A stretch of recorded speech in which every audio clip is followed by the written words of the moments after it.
السلام علیکم سامعین، 9 ذی الحجہ ہے، 9 ہی جولائی ہے۔ سوشل انڈیا نیوز میں آپ کا خیر مقدم ہے۔ خبر کا عنوان ہے دہلی کے شاہی امام کو دھمکی ملی۔ خبر تھوڑی تفصیل سے سن لیں۔ دہلی کی مسجد فتح پوری کے امام شاہی امام مفتی مکرم صاحب کو دھمکی ملی ہے۔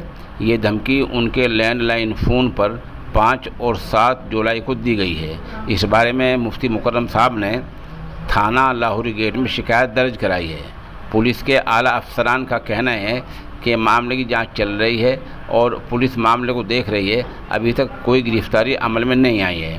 ادھر اس بارے میں کچھ صحافیوں نے مفتی مکرم سے کچھ معلوم کرنا چاہا تو انہوں نے کچھ بھی کہنے سے انکار کر دیا ہے۔